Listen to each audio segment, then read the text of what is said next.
இனிய வணக்கம். நமது கவியரவு பாவலர் பார்த்தசாரதி அவர்கள் அயோத்தி நகரம் சென்றிருக்கின்றார். அங்கிருந்து சரையு நதியில் நீராடி மக்கள் நலன் வேண்டி யாக பூஜை செய்து சில காணொலி காட்சிகளை நமக்கு அனுப்பியிருக்கின்றார். பார்க்கலாம். கம்பராமாயணத்தில் பாலகாண்டத்தில் குறிப்பிட்டுள்ளது போன்று இருக்கின்றது சரையு நதி என்று அவர் சிறப்பாக குறிப்பிட்டிருக்கின்றார். இமயமலையின் கண் தோன்றும் இந்நதி நறுமலர் சோலைகளிலும் சண்பக மரங்கள் அடர்ந்த காடுகளிலும் புகுந்து அவற்றை அழகு பெறச் செய்கிறது. அதன் பின்னர் தடாகங்களை நிரப்பியும் நந்தவனங்களை நிரப்பியும் வயல்களையும் செழிக்கச் செய்கிறது.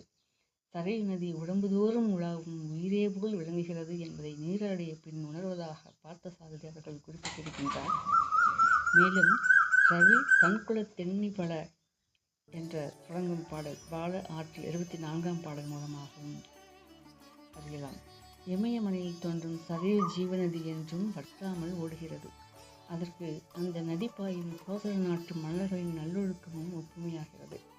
பிரசித்தி பெற்ற சூரிய குலத்தை சார்ந்த அந்த அரசர்கள் ஒருவர் பின் ஒருவராக நெடுங்காலமாக அரசாட்சி செய்கிறார்களாம். அவர்களுடைய கால்வழிகள் இடைவற்றாமல் இருக்கிறது. ஒழுக்கமும் அப்படியே இடையறாது பெருகி வந்திருக்கிறது என்பதை நதியை வர்ணிக்கும் போது கம்பனின் புலமையை பாராட்டாமல் இருக்க முடியவில்லை என்கின்றார். இப்படிப்பட்ட அரசர்கள் ஆளும் ராஜ்யத்தை வளம் செய்து அழகு செய்யும் ஜீவநதி பாலூட்டி சீராட்டி வளர்க்கும் தாயை போன்றது சரையு நதி என்கின்றார். நிலவருணையை பாருங்களேன்.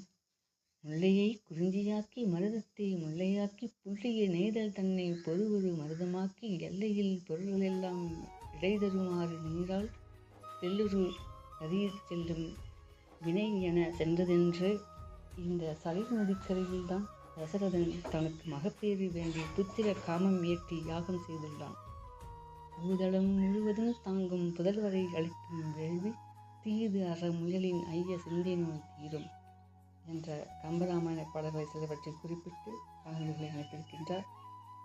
காணொலி காட்சி அன்பின் பிரிவை பார்த்த சாரதி. குரல் பதிவு பேராசிரியர் பாவலர் சி. பானுரேகா. வணக்கம்.